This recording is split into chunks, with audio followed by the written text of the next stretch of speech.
Playwright Anton Chekhov famously said, "Never place a loaded rifle on stage if it isn't going to go off." In other words, every detail must be relevant, and every setup should have a payoff. Thus, the narrative principle of Chekhov's gun was born. But it isn't always a gun. Chekhov's Whatever is a podcast where myself and guests watch a movie and try to predict what role Chekhov's gun will play. Welcome to Chekhov's Whatever. Hello and welcome to Chekhov's Whatever, the podcast that makes a game of movies and storytelling. I'm your host, Meg Mazeski. Here with me today to talk about the 2025 sci-fi action thriller, The Running Man, is Josh. Welcome to the podcast, Josh. Hey, Meg. Thanks for having me. Excited to talk about this movie. I'm excited to have you on. Josh co-hosted the Views from the Back of the Class podcast with his pal JB, a pop culture podcast that talked about TV, movies, comic books, and all things happening in the nerd realm. Views from the Back of the Class aired around the same time my own pop culture podcast, Indoorswoman, did. So I felt like we were very much in the same boat at the same time. Yeah, no, that's actually kind of how we met. It is. You guys were doing something super similar to us, and in some ways a lot better than us. Yeah. And just really enjoyed that show even to this day. So. Same to you. I especially enjoy your many discussions about Star Wars, so I highly encourage the listener to check it out. So, as I mentioned at the top of the episode, we are here to talk about The Running Man. This is a 2025 sci-fi action thriller.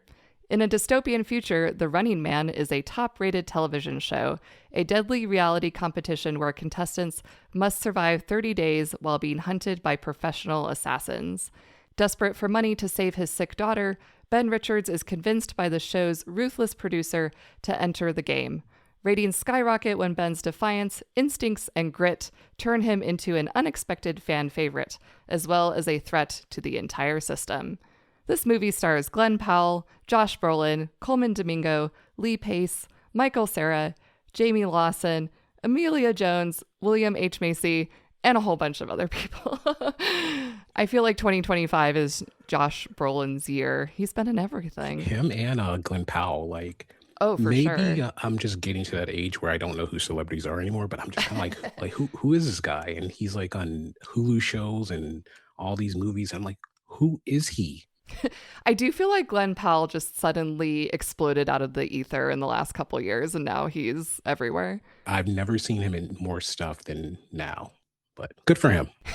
He was made in a lab by Hollywood. I would believe that. You take some parts from like Ryan Gosling and, some of the actors of Dash yesterday. of Channing Tatum, a little There you Tom go. Cruise. Yeah. Yeah. This movie was directed by Edgar Wright. On Rotten Tomatoes, it currently has a 63% critic score and a 78% audience score.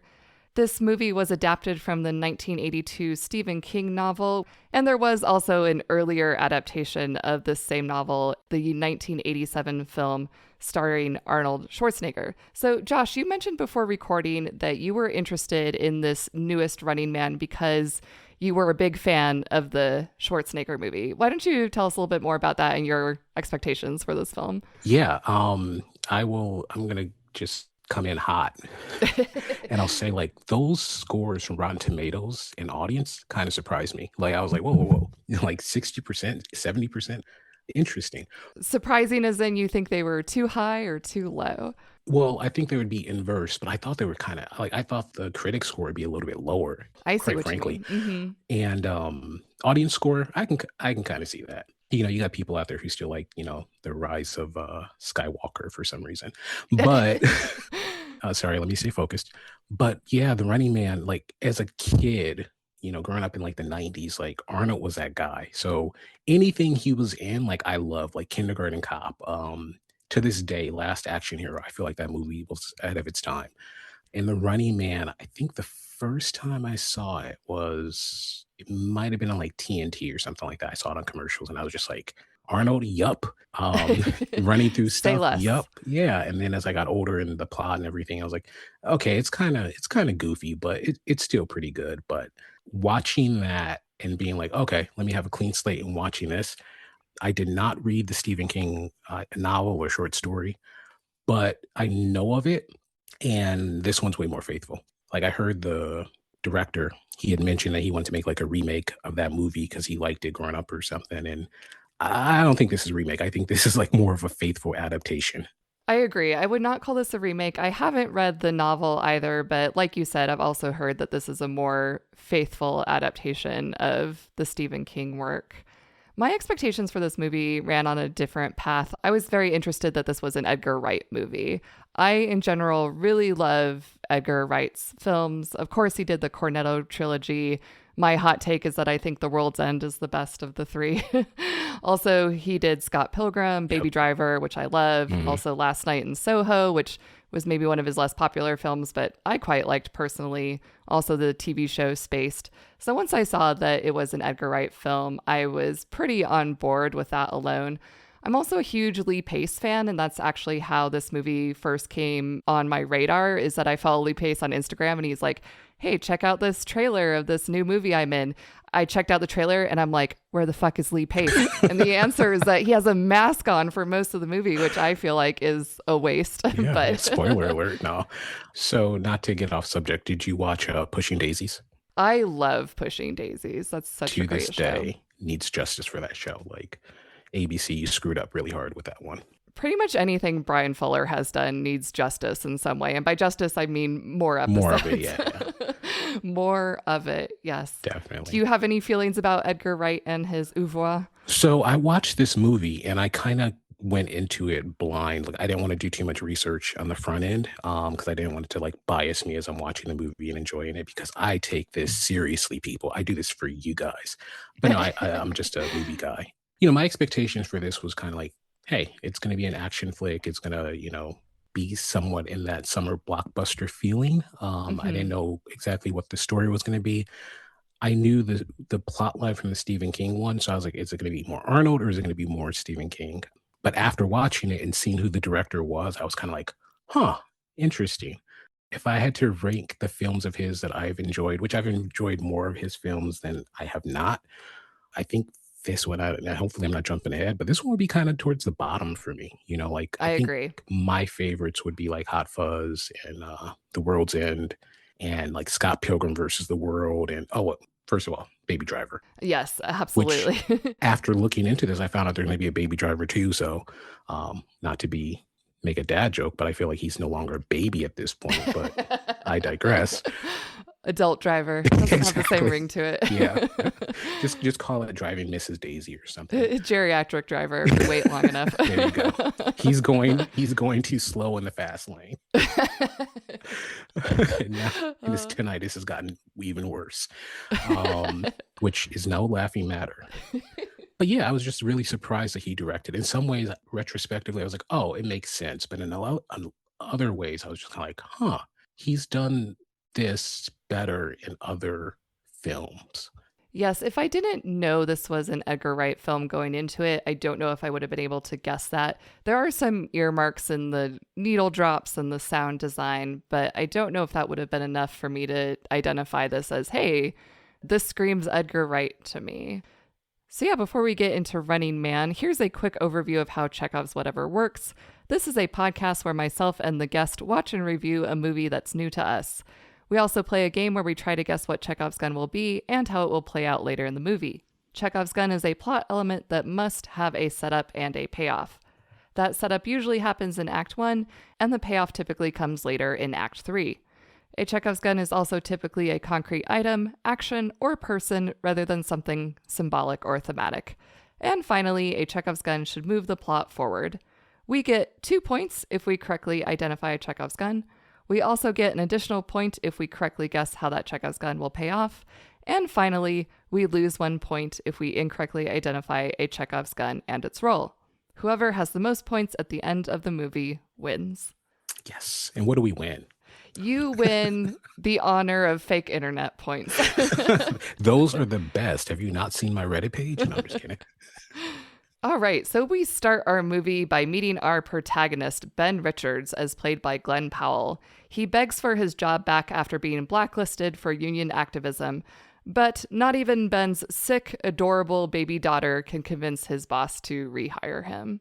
Any initial thoughts about Glenn Powell in the lead role? I'm not familiar enough with his work. I thought he did fine in some ways. But my first note from watching this was Angel from Dexter. And then I was like, Yes, that Angel's was my mean. note too.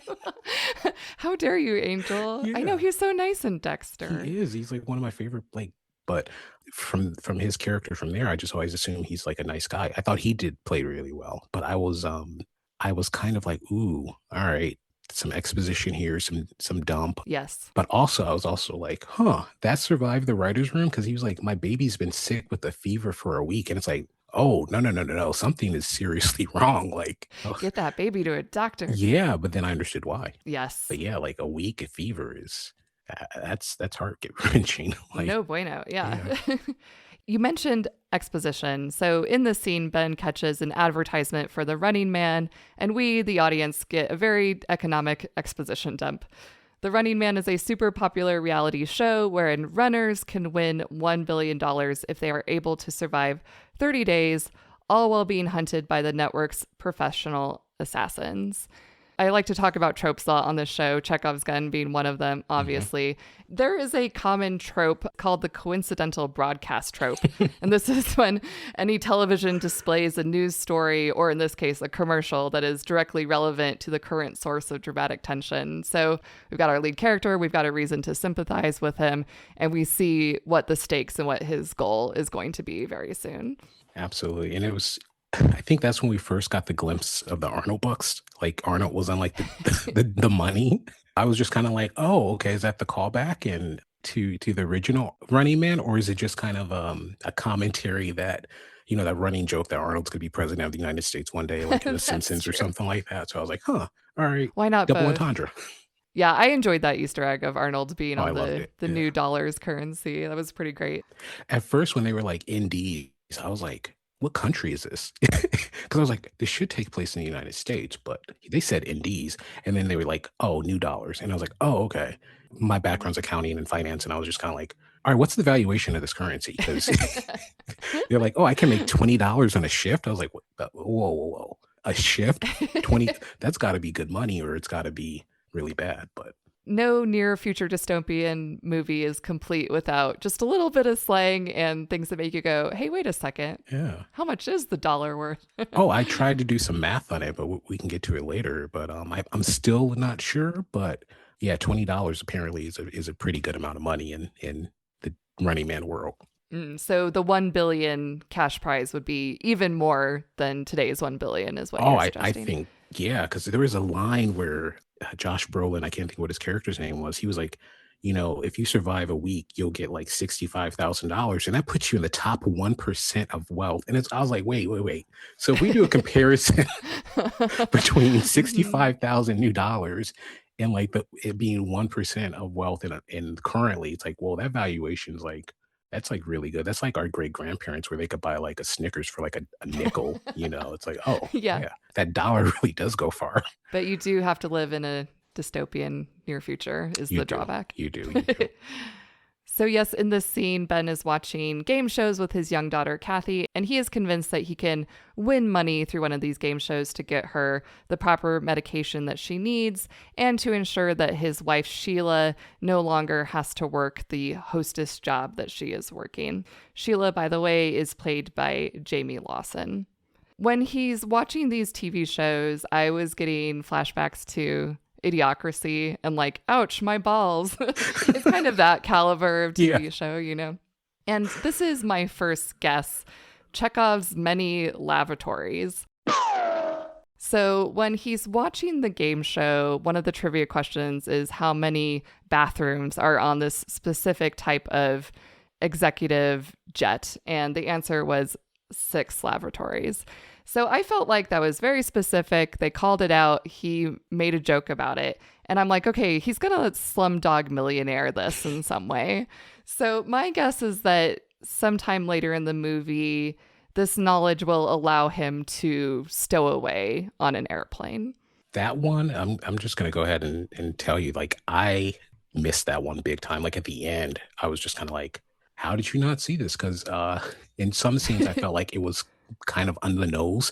And this one, I was just like, you missed that. Like, Like, how did you miss that? Meg is going to get that 100%. Like, you failure. But yeah, I thought some of it was kind of again showing kind of like commentary and American culture and our obsession with TV and game shows Hmm. and just being distracted by, I don't want to say the mundane, but like simple things.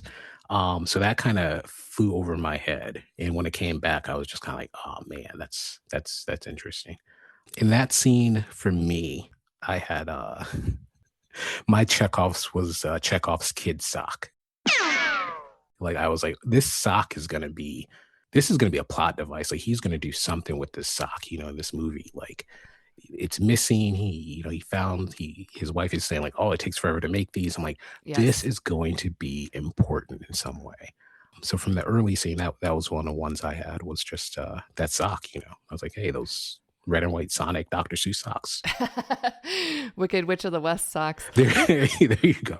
I am totally on the same wavelength. I also had Chekhov's missing sock. I'm like, that sock, it's got to be important. So Ben assures his wife Sheila that he will get them out of the slums. He walks through the dystopian, dirty, surveilled, militarized streets until he reaches the wealthy walled garden district, which is clean, sleek, and very futuristic. So we see through the visuals here the stark contrast between the haves and have-nots, the upper class and the working class. It's a very clear visual and thematic delineation here. Yeah, that scene was interesting. Because for me watching it, I still wasn't all in. I wasn't kind of like, yes, your kid's been sick for a week. That's horrible. But at the same time, it's like, all right, like why are you going for the Running Man? I still like it didn't justify it for me. But I kind of like that scene because it reminded me of remember that Will Smith movie on Netflix from a few years ago, Bright? I don't think I saw that one. I liked Bright. Like people are gonna be like, wait, you like Bright, but you're down on this. It's like, hey, for what it is, I thought it was all right. But it's like similar where they go to this town, and I think it's like Elf Town. It's like in LA, I think. And if I'm getting this wrong, people are really gonna be like, he's such an idiot. Why is he on this show? But they travel to like a similar district where it's like because in Bright there's like caste systems between the different mythological creatures. So there's like Mm, an elf district that was very much like that, where it's clean, it's sleek, it's futuristic. The people are gorgeous, they're thin and everything like that, and that's what it kind of reminded me of. And then when he gets in line, and you see like the people who are lining up, and you're like, okay, yep, this is definitely the type of people who are preyed upon, that you would yes. expect to be in that line. And then the people, the guards, I was just kind of like, that's your life? You yelling at people to stand up, don't sit down? Like, that means Hmm. you're used to this. That means you're used to seeing like people on death's door or whatever coming in here for like a last chance. And you, after your shift, you just go home and be like, all right, cool. I got my $5 or whatever it is. And hopefully that guy makes it. Yeah, I will say that this movie, it has a bit of, I would say, an uneven balance between having interesting commentary on what our society is in fact like today when people in desperate situations and in poverty are being exploited and preyed upon, and then also having it be a little too over the top where it's like where the 100%. bad guys are so evil and it's like, well, there's a little bit more subtlety in the real world, which actually makes it a little scarier that you can Mhm. see these people who do have multitudes doing evil things, whereas in this movie it's like, nope, everyone's just straight up evil. Who is evil? They're bad. They don't have any semblance of a conscience whatsoever. So yes, those guards you mentioned, it's a little bit mustache twisty in their villainy and their callousness. I can't remember, not to be gross, but did the guy like throw up in line or something? And they're just like, get back in line. It's like, no, clean that up. That's biohazard. Like, Right, right. So, yes, this is in the network building where Ben has gone to audition. So, every time they mention the network, it's like the network with a capital N. And I thought it was kind of funny that the network building had a big red N. And I was like, is this a jab at Netflix? I think it is a jab on Netflix. I was like, that is very on the nose. Like Yes. you're not hiding it at all. But No. So he goes to audition for their lineup of shows and is put through a battery of physical and psychological tests. We see that he is defiant, selfless, and deeply angry, and he only gets angrier when he's selected to be a contestant on The Running Man, which he initially refuses. So it does seem like at first he's like, wait, I just want to get money without forfeiting my life. That's the thing about the premise of this movie, and actually many similar movies similar Stephen King movies, even like The Long Walk, there are so many people who voluntarily sign up for these competitions where death is all but guaranteed. On the one hand, I'm like, okay, yes, they're in a desperate situation, but they're all smart enough to know that no one gets out of this situation alive, right? So it makes a little bit more sense once his hand is really forced that he's like, okay, fine, I'll sign up for the Running Man. Yeah. That's why I kind of liked this premise as explored in the Hunger Games. It's not voluntary that the kids are put into the Hunger Games. Like, they have to. There's no other choice. And they just hope that they will be the sole survivor. Whereas in the Running Man and the Long Walk, these people seem to be under the misapprehension. They're like, no, I am the special one. I am the one who won't die. Yeah. Not to sound controversial or contrarian for the sake of being contrary, but I'm not a big Stephen King fan. You know what? Agreed. I think he's very talented. And, some of his, well, I know he recycles a lot of his plots, but it's just something about it that doesn't draw me in. Maybe it's because of it's kind of like with Zack Snyder when he was doing like DC and just superheroes in general. His take on superheroes is like depressing almost. Yes. And I kind of have I get the same feeling, not as extreme as Zack Snyder, but like with Stephen King. So I will watch some movies and stuff, especially if I don't avoid his stuff unless it's like scary, like we talk, because I'm a coward. But but some of his stuff, I'm just like, yeah, I get what you're trying to do. I don't know if it's successful or if it's not for me. Yes, I wouldn't describe myself as a Stephen King fan only because I don't typically actively seek out his work. On the other hand, what I have read of his, I have quite enjoyed, but he is such a prolific writer. He's written so much, and I think I've read maybe 4 or 5 of his works. So I don't really feel like I can speak to his body of work more generally, except to say that on the whole, I have enjoyed what I have read. On Writing is an amazing book of his. I would definitely recommend that to everyone, but that's nonfiction and it's about the process of writing. And as an author myself, I find his advice invaluable and I wish that I had his output. Yeah. That man writes so much. I'm very jealous. The producer of the network, Dan Killian, as played by Josh Brolin, meets with Ben and does finally convince him to compete in The Running Man for the sake of his family. It's in this scene when he finds his daughter's missing sock in his pocket and he clings to it as a sort of lucky talisman or reminder of why he's doing what he's doing. It's in these scenes when he's getting prepped to appear on the show and they give him a running band. So this is kind of like the dystopian Apple Watch. Yeah, I mean, let's be real. Like in the dystopian future, it's just going to be Netflix and it's going to be like Apple. Yes. And I think Google will survive. But other than that, that was just branding for Apple. Okay, side note. I feel like a movie that ostensibly has an anti-capitalist message, as this movie does, I feel like it loses some of its bite when it has unironic real product placement. So even though this isn't an Apple Watch, there are real product placement scenes with like Liquid Death and Shake Shack and Monster Energy drink. And I'm like, okay, well, you're kind of talking out both sides of your face here, and the Puma shoes. Yes. In the original Running Man movie, there was product placement, but it was all fake. It was, fakey products. And I appreciate that more because you can still satirize the consumerism of it all without actually giving another company dollars. Oh, absolutely. This was the next guess of mine, Chekhov's running band, the Apple Watch, if you will. I think that he will manage to put the band on something else, maybe a car or something like that, to trick the hunters into thinking that he is somewhere else. Gotcha. For this scene, I had Chekhov's Pumas or Chekhov's gym shoes.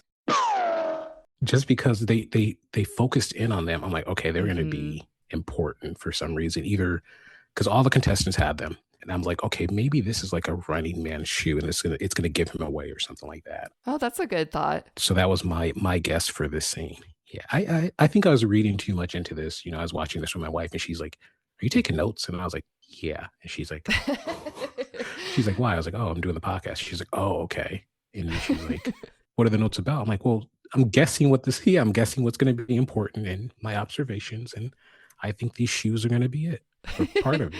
As this movie goes on, You mentioned that they zoom in on the shoes. As this movie goes on, I noticed that there are a lot of zoom ins and close ups on things that ended up not being terribly important at all. So it wasn't until toward the end of this movie that I was like, wait, this is a stylistic choice. This is not something that I can take as an indicator to me as the audience. It's like, hey, pay attention. I think it was just a little flourish of Edgar Wright's. And I was like, damn you, Edgar Wright. He fooled you. You've thrown me off the scent. It's like the magician's trick. Like, look at my left hand, but don't pay attention to my right hand, you know? Yes, exactly.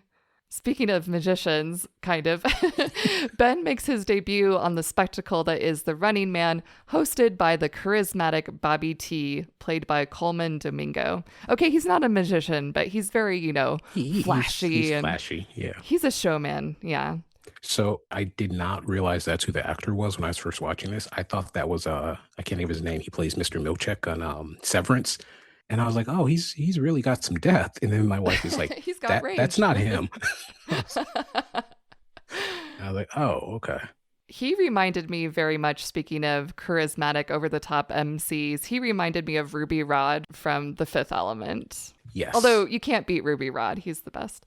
No, Chris Tucker was awesome. That was a great run of his in the 90s and early 2000s. Like, everything he did was hilarious, especially Money Talks. But anyway. Yes, and I mentioned Hunger Games once already. This scene was very reminiscent of Hunger Games, the movies in particular to me, specifically the Caesar Flickerman character. I guess this is just my way of saying this movie goes over well-trodden ground, I suppose. I enjoy Bobby T's character because he's a showman, and then he's saying all this terrible things about the contestants, and then he's like off the mic, he's like, don't worry guys, this is just TV, like, we know you're awesome, like, don't take it personal. Yeah, don't take it personally. And then he's like amping the crowd up, and they love him, and I'm just like, oh, okay, like, how are you going to play out in all of this, Yeah, is he also similarly trapped, or is he really buying into the network propaganda? Yeah, it is an interesting question raised here.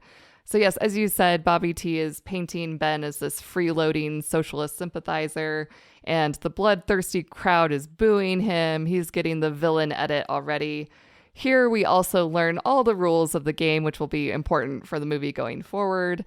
One of the rules is that the audience at home and at large is encouraged to snitch on the runners if they see them, and they will win cash prizes themselves. So this is turning the working class on each other, essentially. The runners are also given some money and a head start, but they are also required to film themselves for 10 minutes every day, or else they will forfeit their earnings and still be hunted. The runners and their families' potential winnings increase every day, with a grand prize of $1 billion for surviving all 30 days. And finally, in this scene, we meet the hunters, who are led by the mysterious masked man, Chief McCone, as played by Lee Pace, who is tragically in a mask, as I just said. So in the opening credits, I saw like with Michael Cera. Mm-hmm. And in my mind, I had not seen him yet. So I was like, is he the guy in the mask? Like, that would be funny. That'd be a good reveal. I have that in my notes. Michael Cera is the main hunter. And then when I found out it wasn't him, I have wrong and then underlined 3 times. I mean, no shade against Michael Cera. Maybe a little bit of shade, but much, much handsomer person under that mask. Yeah, he had a better profile. I'll say that. And yes, more intimidating silhouette, let's say. Yeah. I thought this was interesting because the show is like, they're showing the show live, and they're saying, oh, you have a like 12 hours or 13 hours or something head start. And it's like, you're already setting them up for failure. You're showing this live. You're amping everyone up at home. And like, hey, if you see this guy, we're going to give you like $1,000 or something. Mm-hmm. And he doesn't even get like 12 hours to like escape before it's out. Like, you guys can't put this on a delay. You can't show this like at prime time the next day or something. So, I don't know. I'm critiquing the producers in this universe now and how to do their job. But I just thought that was kind of like backhanded. Like, yeah, we're going to help you out a little bit, but everyone's going to know who you are because we're telling them right now. I will say that did lead to a little bit of confusion for me occasionally in the movie, because it was like, well, is this live or is it appointment TV? Because as you said, it does seem all to be live, which jives with what we know of entertainment today. So much is live, so much is streamed.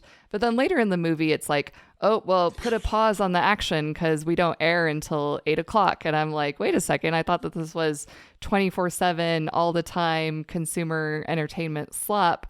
And I think it muddies its relevance a little bit because it's like, yeah, reality TV it doesn't really have the same chokehold on our society as it did before. And in fact, the streaming, the 24/7 entertainment that is social media is more salient to what we have today. So I do feel like in a way it was almost a misstep, the sort of like conflating of live TV with appointment television to the point where I'm like, I feel like this movie could have been updated a little bit more to be a little bit more relevant to how we today interact with entertainment. Yeah, I agree with you. Like I have in my notes, this would be boring in real time to normal people. It's like watching Alone, and then have you ever seen that show Alone, where it's like people go out in the wilderness and try to Yes. survive? Hmm. It's like that's entertaining because they edit it down. But if I'm watching like Alan chop wood real time, I'm not. Right. I'm not tuning in for that. I'm sorry, So I agree Yes. with you. Like how they kept going back and forth on the timing and the pacing and how important stuff is, and breaking in with live updates and or showing a recap of what happened. It's like, well, why wouldn't you show this live? But now I wonder too, like how much of it is overly sensationalized versus the reality, with like some of the Hmm. people who were caught by the hunters. I suppose we do see going forward in the movie that there is reason for them to be on a time delay, which is so that they have the opportunity to edit what the audience sees and to create deep fake videos essentially. So it does make sense in universe sometimes, but also sometimes I feel like it didn't. It's like, why are we putting this on pause? Why isn't this being live streamed? Yeah. Yeah, it could have been a little bit more even. So now on the run on his head start, Ben goes to his old friend Molly, played by William H. Macy, for a false ID and some disguises. In Molly's hideout, Ben sees BFE 20 explosives. I'm guessing you had the same guess as I did. Chekhov's BFE 20 explosive. Yes, I did. I was like, yep, that's going to play a part. Absolutely. I feel like often a Chekhov's gun is just straight up, straightforwardly a weapon. Yeah. It's like, okay, we're going to introduce this weapon early on, and then guess what? It's going to go off later because that's how Chekhov's gun works. Supposed to. And I'm It's shaking my supposed angry to. fist in the air for the audio people. Yes. I gotta say, I enjoyed William H. Macy a lot in that role. I dislike him because of Fargo. Oh, Like, sure.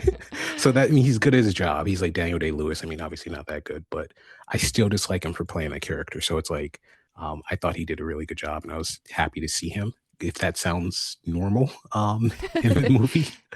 I think that's a mark of a good actor is that you hate them because they played an evil role so convincingly that you're like, that guy, Yeah, curse him. exactly. Much in the same way that I feel like Angel from Dexter in the opening scene was underutilized. This is pretty much the first and last we see of William H. Macy as well. So we Yeah. get these little cameos essentially where I was like, oh, I'd love to see more of that person. And then unfortunately we don't really get to, but Justice for Molly, I guess. yeah. So Ben flees to New York with his new disguise, delivers his 10-minute tape to the network mailbox, and successfully survives day one. Another of the three contestants isn't so lucky and gets murked on TV. He was eating like a breakfast burrito, like. Yeah, he was like flirting with a waitress and was like, breakfast burrito. Yeah. And he's like, oh, they say I look like this guy who's being hunted for money, I don't know. What do you think? I don't think being the target of a nationwide manhunt would help you get laid, although apparently this does help many characters get laid. I don't understand really, but who am I to say? Yeah, that's a good point. I didn't think of it from that perspective. Like, well, especially because apparently they can like kill civilians and no one cares. So like, I'd be like, whoa, hey, you're the guy they're hunting. Get out of here. Like, I'm not catching a bullet for you. Yeah, exactly. It was just, I don't know what to say, funny to me, but interesting too. Like the obviously this is a top rated show where murder on TV is fine, and I'm reading too much into it, but it's like you can just walk up to a guy in the street and kill him, and like no one freaks out. Like no one's like, Yeah. oh my god, he has a gun. It's just like, huh, this society really is desensitized. Edgar Wright, maybe you did do it. Maybe you got me thinking. I was like, oh, maybe I was too harsh initially. Now that I'm thinking about it more, I'm like, huh, this has a lot more to say. Yeah, this movie is very over the top, and I would say always in the acting, in the action scenes, in the message, I guess. And I do think it's over the top in the way that you describe in everyone's nonplussed reaction to extreme violence. But as you say, maybe that is the point, Maybe, yeah. to be like, hey, everyone's so desensitized. So Ben is spooked by the other contestant getting taken out, and he flees to Boston and assumes the identity of a veteran hiding out in a VA residence. Just when Ben thinks he can take a breather and a shower, he recognizes a man on the street as one of McCone's hunters. Trapped, wearing only a towel, I'm not complaining, Ben is forced to fight his way out. So this is one of, I'd say, our first big action scenes, and I quite enjoyed it. I liked the choreography of the scene. I thought it was very funny to have him rappelling naked down the side of a building. In Boston. Oh, his fake Boston accent was very funny Oh, to yeah, me. it was the He best. pretends to be a civilian, and is like, "Hey, Ben Richards went that way," and he adopts a very purposefully bad Boston Yeah, accent, I would say. still better than what I could do, but yeah, definitely. I I thought this scene was funny. I'm somewhat of a germaphobe, and I was just like, oh, like I don't know. I guess if you're on the run, it doesn't matter, but it was funny because I think at this point I was so jumpy at everything. I was like, that's gonna be one. That's gonna be one. And Oh yes. so they're showing, they pan, think they're panning up from the ground floor to like this second and third floor, and like they show the joist in between the floors. Oh, the sort of like cross section, dissection of the building. Yeah. And then they had like these rats, and I was like, those rats are gonna be important. And I was like, I don't know how those rats are gonna be important. Is this an official guess? The Chekhov's rats. My Chekhov rats. Those dirty rats. I have to say, I was this close, and listener, you can't see, but my fingers are very close together. I was this close to doing Chekhov's rats as well because they were very conspicuous, and it was also just a fun shot, like you said, the cross section of the building and then panning up, and we can see the rats running between the walls. The visuals in general in this movie, I think, Yeah. are great, and in particular, this scene made me stop and think, oh, hey, that looks cool. Yeah. I thought that was like one of the best scenes in the movie. I did think you were going to see his fighting skills a little bit more with the hunters. Like I thought, I'm like, oh, he's gonna definitely like kill one of these hunters, either, by mistake, like push him down the stairs or something like that. Like you would just get more visual of that. And then it didn't happen. It happened because of their own regard. I was like, oh, okay, they're playing it kind of safe where he's gonna be the good guy and Hmm. he doesn't go to that level or to their level, and has kind of like a moral authority. I was kind of wrong at the end, but Yeah, he does seem to be like only acting in self-defense yeah, so far. As you said, he's not going to stoop to their level of violence yet. I did appreciate that as well because even though this is an action movie and he's an action hero in universe, it's not like he's trained to fight well. He's a blue collar yeah, guy. He's done construction work. So he's very physically strong. And even in the network, when we see him auditioning and hmm, he's doing all these physical tests, these are intercut with scenes in which he used those skills literally on the job. So we get an idea of his skill set. Like if he were like a playable character in a video game or something, it's like, okay, he's got strength, he's got brawn and like endurance, but he's not really a fighter. So it did make sense for me in these scenes for him to not be shooting really, or yeah. to be, he was a bit inept with the grenade, and he seems to be like fumbling a bit. So he's kind of like relying on just like his sheer physical strength and those abs. As someone who has not been to the gym in about over a month, like screw his triceps. Nah, I was watching this. I was like, oh, I wonder how much protein he's eating a day. Like he's probably like 210. He's probably doing at least like 220 grams a day. This, that, or the other. It's funny though, because like earlier in the training montage or the trial montage, when they were doing the showing the him doing something on the set as a trial, and they cut it with like him doing stuff at work. I didn't get it at first, and then I was like, wait, are they having him run across the rooftops? I'm like, no, I'm out. I hate heights. I would not do that. And then I was like, oh, no, no, no. These are his jobs. Okay, I get it. And it reminded me of the beginning of Star Wars Jedi Fallen Order, where you're doing like kind of like getting how to control the character, and he's doing all this stuff and walking on pipes and stuff. I was like, oh, okay, yeah, you're whatever his name is from that game. So many parallels between video games and this movie. It is almost like playing a video game Well, you watching this mentioned it, movie. yeah, it is. Yeah. So yes, sadly, Ben does get his clothes back at some point, and he is forced to fight his way out of the building. That's when you stop watching. You're like, okay, I'm like, movie over. He put his clothes back on. I'm out. yeah, Who is this movie for? yeah. That explains the text from yesterday. We're like, I don't know if I want to do this movie anymore. Now it makes I've sense. changed my mind. But yes, he does narrowly escape before the building explodes. There's some sort of gas leak, a grenade goes off, etc. The rats do help him escape. He watches them scurry away to a sewer grate, which allows him to escape to the sewers. And it was very sad because when he escaped to the sewers, evading the explosion, some of those little rats were on fire. Yeah, I was like, what happened? And then there was one on fire, and then it was gone. I was like, sitting there with my wife, I'm like, Donna, did it go in the water? And she's like, yeah, it's fine. I was like, okay. Okay, good. So if we went to doesthedogdie.com, which catalogs not just dog deaths, but other animal deaths, you're telling me that I can rest assured that it will say the CGI rat did not die. I think they would say like RIP to like 3 of those rats or so. Some of them did make it. Some of them scurried off, ran off on fire. Hopefully they stopped, dropped, rolled. But yeah, some of them did. Some of them, they're donezo. Stop, drop, and roll, rat. Stop, drop, and roll. Yeah, like they did just save some guy. They did not deserve that. Justice for those rats. Like, I agree. I'm going to write in spray paint. Rats lives. Rats live.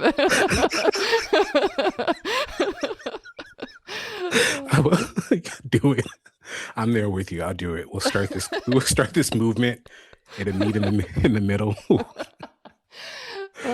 So the public at large is very mad at Ben at this point because the network has spun this incident into being Ben maliciously and purposefully killing a bunch of people in that building, including 8 network goons. And they trot out these goons' kids on TV to drum up sympathy. So the ratings are up, but the public's opinion of Ben is very down. That scene with the kids and the candles and everything and how somber Bobby T was. And I'm just like, this is just theatrics. Like, but the audience that they're playing to, and at that point I was just kind of like, all right, I see where we're going. I'm here for it. I'm not going to try to guess the ending. I knew how the Stephen King novel ended to an extent. I couldn't remember exactly what path he went down, but I was like, maybe they're going to deviate from that. But yeah, I was like, I just couldn't understand. Well, I guess it makes sense because they hype them up as like being horrible people, and they call them like lazy, like they're too lazy to work, and that's why they want to do Running Man. So I guess that's gonna fire people when these hardworking mass murderers are hunting down people who are down in their luck. You're gonna side with them. I get it, yeah. Yeah, the network frames the goons, as they're called often, as also heroes, is what they more often call them, national heroes. And then, as you said, they frame the runners as looking for a quick buck, for an easy way to make money. Of course, this is all lies, but this is kind of the whole conceit of the movie, right? Is that the people in control are manipulating and controlling the flow of information to the public, and to varying degrees the public either buys into it or rebels against it. So yes, every time we see the network, it's this very like over the top, let's do this propaganda, let's trot out these kids on stage and have them like crying and talk about their parents being heroes of the nation. And we as the audience at home can obviously see through the subterfuge, and it does make you question like, well, why weren't more people in universe like opening up their eyes to this until later in the movie? But a sympathetic family in Boston agrees to help Ben lay low and escape the city blockade because they too need medical help for their sick sister, and they aren't falling for the network's propaganda. The older brother of the family, Bradley, is something of a Running Man YouTube reactor. That's how I would describe him anyway. Perfect, yeah. I was like, who is this guy? Right? He goes by the username The Apostle, and he explains to Ben that thanks to Ben's audacious escape on live TV just now, the network will allow him to live for as long as the ratings are up. I don't want to get too nitpicky. I understand that this scene with the Apostles YouTube channel is more for the audience's benefit than for Ben's benefit. But it took me out because I was like, why would Ben need TV editing explained to him? Like, he's in the thick of it. He knows what's happening. He also, as a regular citizen before now, obviously spent a lot of his life plugged in watching TV. So it's like, yeah, he knows how this works. Like, everyone in universe to some extent knows how the villain edit works, so to speak. Yeah, that exposition dump was kind of, I didn't like it. I thought the introduction of the character was just out of left field. I was kind of like, oh, wait, who's this guy? And then it's not just he's this YouTube, reaction character. He's got like this whole following, and he's breaking kind of like the fourth wall. And they haven't even alluded to him at all earlier in the movie. Like, it would have been different if even in the background, like when he's walking through, slum town to wealthy town, there's something in the back like the apostles, right? Or, preach apostle, something like that. And then you're kind of like, oh, this is the guy. But like, just to come out of nowhere, and you're like, oh yeah, I'm against the network. Who are you? That's a really good point. They could have set that breadcrumb out a lot earlier, especially since there's been several scenes up until this point of Ben watching various different types of media and other characters watching various different types of media. So it could have easily been introduced as the idea of this sort of like grassroots rebellion leader, the apostle, or Killian at the network could have mentioned offhandedly, like, we need to counteract what this apostle guy is saying. Yeah, that's a good point. They could have introduced this guy better for sure. Yeah. So yes, as I mentioned, things aren't looking so good for Ben because of the deep fake video that the network has created, making him out to be a murderous villain. The public has very much turned against him, but the brothers help Ben slip the blockade, and the older brother, the apostle, connects Ben with his trusted contact and gives him a gun. So a couple things to say about this scene. When they are escaping the blockade by car, this is a really fun car chase. And I say car chase in quotation marks because most of this car chase scene is filmed within the trunk of the car while Ben is in there. And it's actually really funny. So all we see is Ben being like thrown about, and we hear Bradley and the younger brother talking to each other, and the little brother's like, turn left, no, go straight here. And so you can kind of visualize what's happening. But much like I would say maybe all of the movie, we only get the world from Ben's perspective. I don't think there's ever a scene that doesn't include Ben. Correct me if I'm wrong, but I believe Ben is in every single scene. So this car scene really focuses the Ben POV and like literally puts you in the trunk with him. I don't know. I thought it was clever. I thought it was a fun little gimmick for having a car chase scene without really having a car chase scene. I liked it. It reminded me of a couple of video games. Like sometimes you do it and you're like the playable character and the NPC's like driving the car or something like that. And sometimes you can't see what's going on in the car, but their conversations or what they're saying, like, hand me that napkin out the glove box or something like that. You can kind of picture it. So I really enjoyed the scene. And I was actually afraid like the brother was going to get killed, like the apostle, even though I was kind of like on the fence as a character. I was afraid he was going to like get shot. I'm like, oh, that's it. Like, he's not going to make it out. He's going to have to like, find some other way to meet up with the Connect. But yeah, I thought that was like one of the better scenes of the movie. Not sounding critical, but as far as like just being fun and interesting and different, like when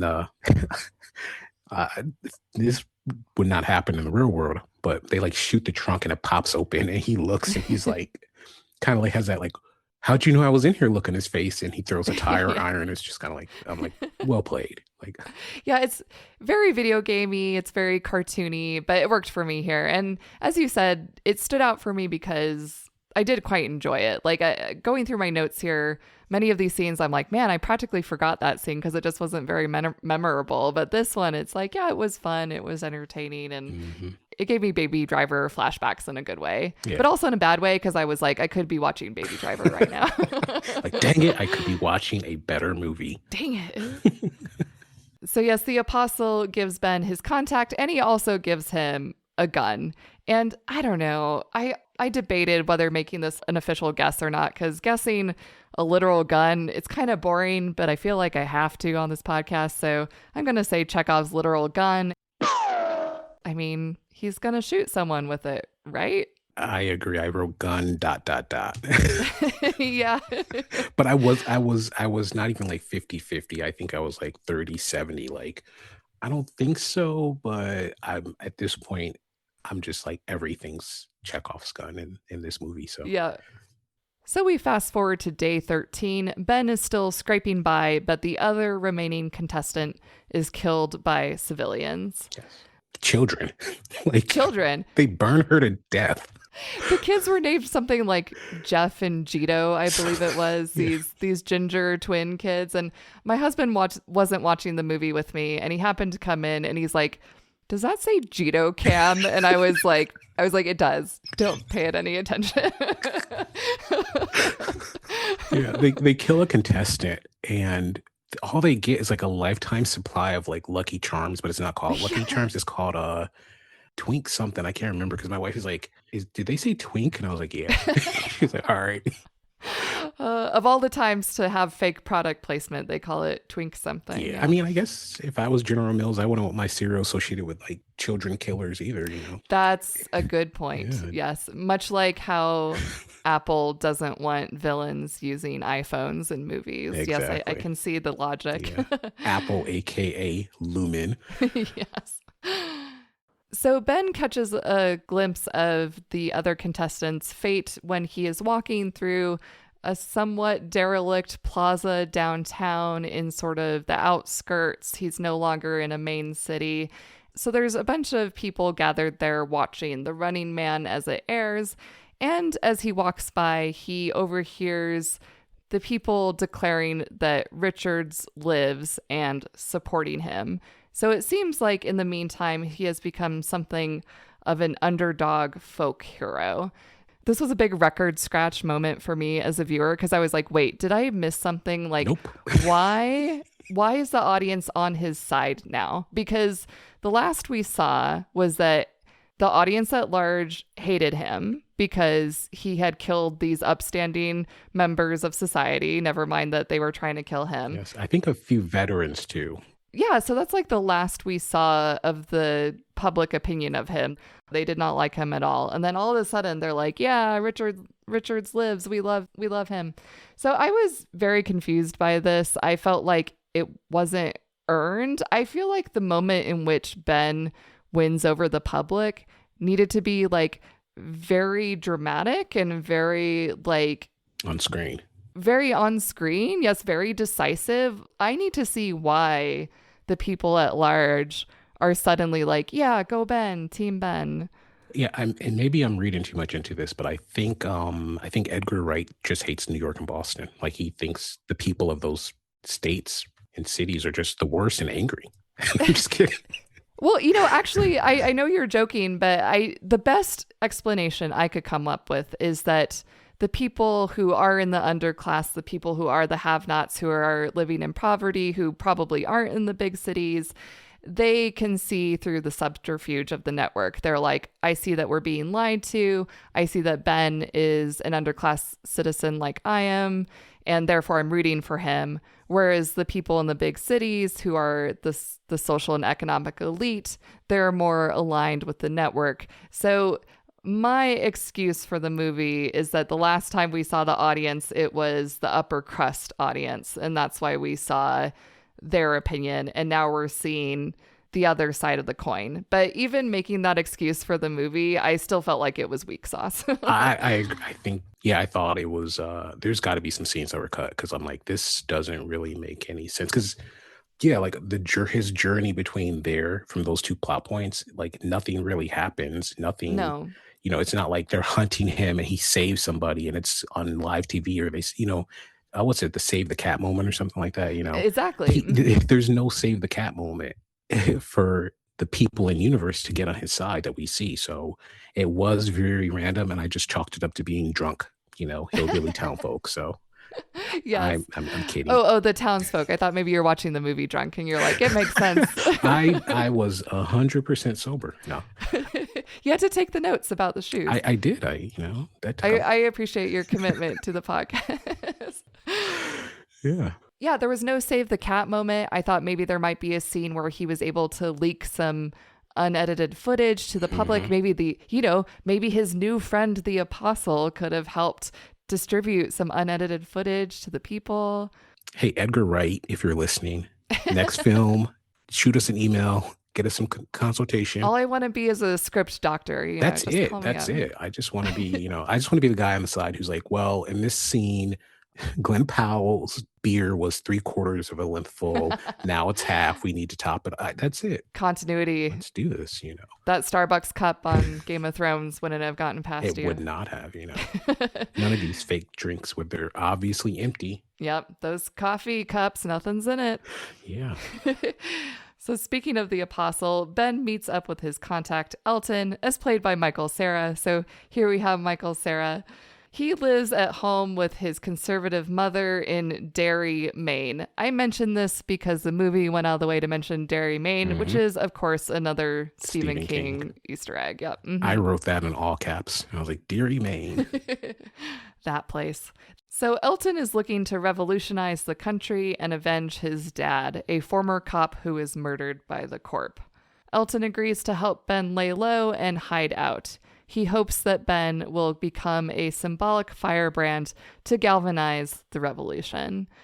Michael Cera was a real bright point in this movie for me, too. I thought he was so funny. His line reads were just hilarious. I don't know. I just loved what he did with this character. I thought he nailed it. Even the actress, and forgive me for not knowing her name, who played his mom, I thought she was hilarious. And when he's like, she can't hear. We can talk normal. Like, I laughed at that because she was watching The Running Man and she's talking about how bad Richards is and she hates him. And he's like, yeah, she thinks you're a little devil. But this was another thing that kind of took me out of the movie was when they were talking about his father being a police officer. And maybe I missed it because I was too busy looking at every set piece as a Chekhov's gun. You're like the hot dog cart. Yeah. I was like, that person in the back, extra number 14. But when they talked about his dad and how the police they weren't nationalized, but they were privatized and like part of corporate, I was like, oh, that makes sense. Like basically the network owns everything. Like, yes, it's kind of like a alien world where you have like the 5 big corporations who are running things. It's kind of like that where the government kind of still exists. But I was just like, oh, that would have been information that I would have liked to know a little bit earlier. Like basically the broadcasting network runs everything. So now that I think about it, like Edgar Wright really has me thinking. So maybe it was right to defund NPR and public broadcasting because those guys get too big, we are screwed. Just imagine NPR with unlimited power. What would they even do? What would they do? The knowledge that they would try to espouse to us. Make kids watch Sesame Street. How dare they? No, not Sesame Street.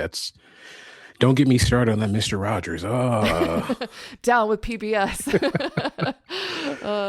And I did complain earlier about the unironic product placement, but I will say it was deployed really well here because Michael Cera is going off on his very, very serious, very somber condemnation of what happened to his dad. And then he's just like, monster, takes a drink.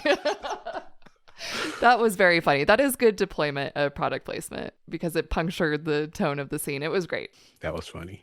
I think I laughed the most. Not that there aren't funny scenes in the movie, but that like between the trunk popping up and the look on his face and Michael Cera was like the funniest moments in the movie. Yeah. And the Americanos, those clips were kind of ridiculous. Oh, the Americanos. Yes. So listener, the Americanos is a satirical take on Keeping Up with the Kardashians.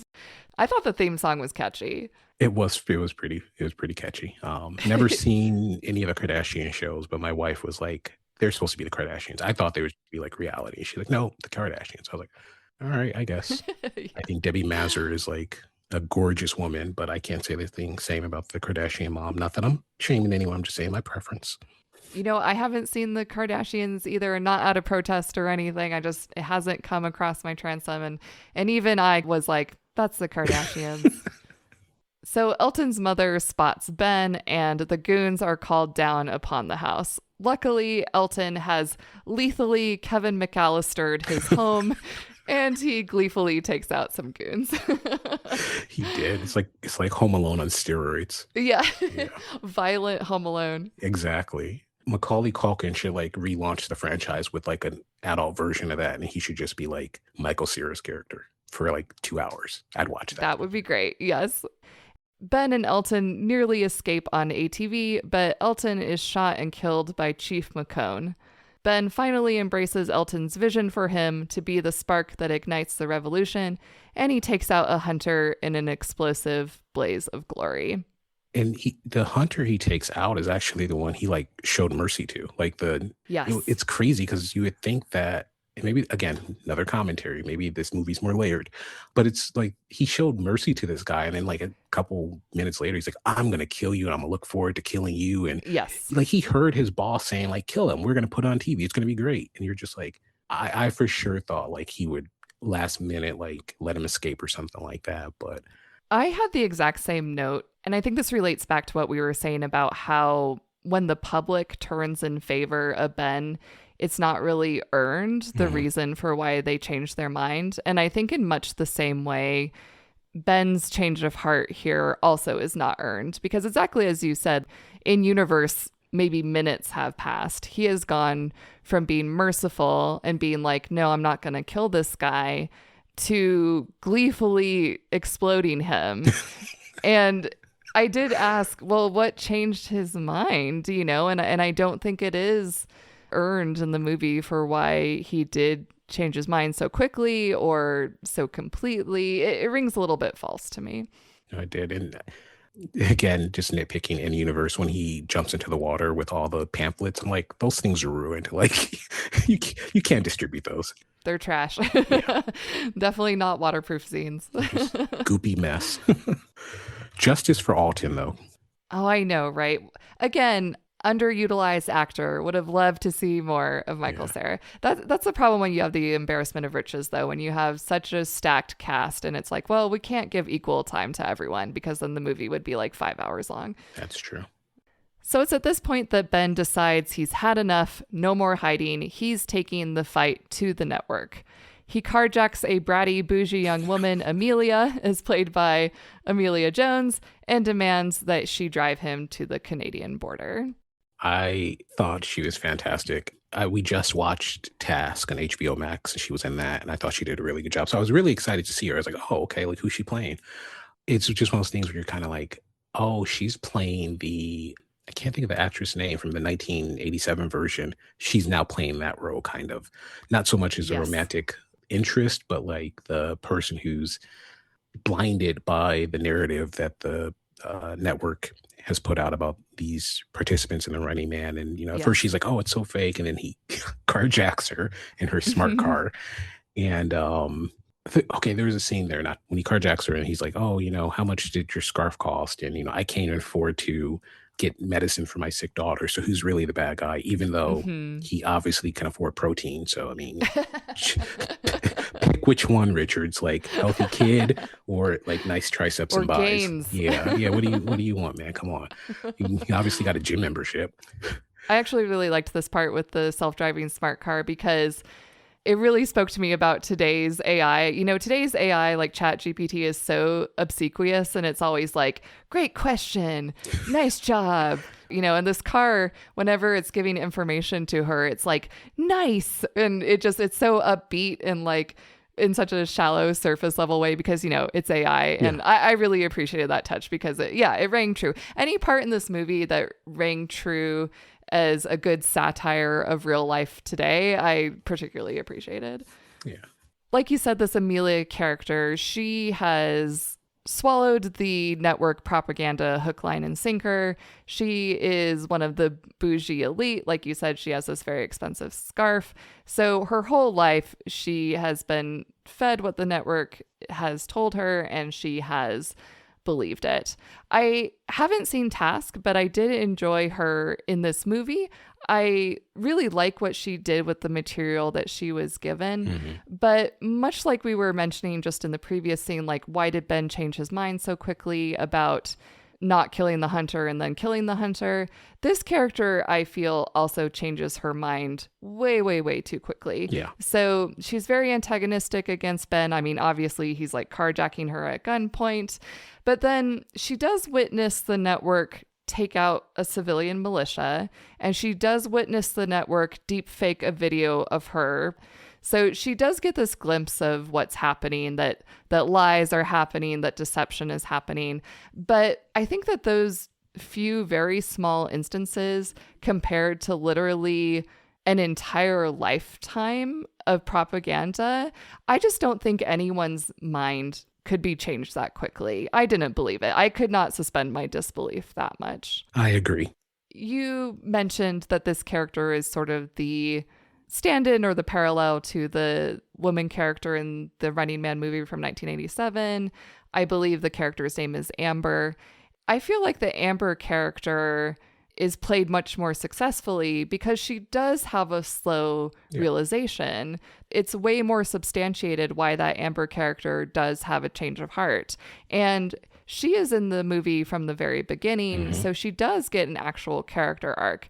I feel like this Amelia character could have worked if she were introduced earlier in Act 1. If he had kidnapped her in Act 1 and she was pulled along against her will initially, and then we get to see her slowly come to the realization that, hey, I've been lied to my whole life. That could have been a successful character, but as it stands, I wasn't buying it. Yeah, I mean, not to rewrite the movie, but if you drop her in, like you said, Act 1 or some other scenario that's plausible, she is a real estate agent. She's on the train with him in the beginning or something like that. You know, and she sees him do something kind. I don't know, but to your point, like there needs to be more of an eye opening when you're, I don't want to say indoctrinated, but you've had these beliefs all your life. It doesn't just happen like that. No. Like, oh wait, fake video. All right. I mean, you got to assume that social media is really good at that point, and they're used to kind of seeing fake video. So yeah, and I mean, even looking at real world, we know that deep fakes exist. We know that AI it's harder and harder to tell what's a real video and what's not, you know? So I have to believe that this near future society is, no one's a stranger to an AI video. Yeah. Oh, that's scary. So the network allows them to drive to where McCone is waiting for Ben, and the streets are lined with Richard's supporters chanting his name. Ben pulls a bluff. He says he has enough BFE-20 explosive to take out everyone there. Bullhorn. Beep, beep, beep. You guys can't see me. I was doing like fireworks with my fingers and stuff. It was magical. Yes, Josh was celebrating appropriately. He says he has enough explosive to take out everyone there and demands an airplane and parachutes. McCone acquiesces per Dan's command, and Amelia agrees to help Ben escape over Canada. I already complained enough about her about face. I'll leave it at that. Getting on the private jet, Ben goads McCone to take his mask off, which he does when he is commanded to do so by Dan. And this was when I started doing a little dance that the listeners can't see, because I was like, yay, we get to see Lee Pace's face. This did also strike me as funny, though, because I guess he's slightly scarred. I didn't even really notice it at first because it was very subtle, you know? Super. Yeah, but Ben makes fun of him and says something like, oh, you better put some makeup on before the cameras start. And for a moment, I was like, wait, why? And then it took me a moment, but I was like, oh, I guess he is slightly scarred. Oh, okay. He's in their universe hideous. Like he is a zero. Like, he's like below like slum regular. So he's like not even a slum 5. So not even the majestic eyebrows can save him. Nope. Don't put that face on TV. You'll lose viewers in a minute. It was funny because when he took off his mask and I really saw it, and I was just kind of like, I wish a dude in a gimp mask would try to hunt me down. Like, get out of here. You're not intimidating in that. Like,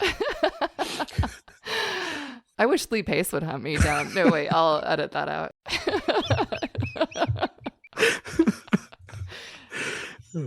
So Ben gets on the private jet, and the cockpit is occupied by the hunters, sort of pretending to be pilots, but I guess they are actual pilots. They seem to be capable of flying the plane. They were terrible actors, because I was like, those are 100% hunters. Like, yes. I've never seen pilots. No offense to pilots. You guys do a great job. I trust you with my life when I fly, but I've never seen like that many muscular pilots in one place. Jacked pilots, yeah. Who look kind of angry. Yes, who are like mad dogging him the whole time because he killed one of their friends. Exactly. Yeah. Very bad actors. Ben also clocks it.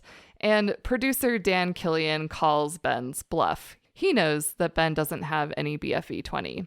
He also has a proposal for Ben.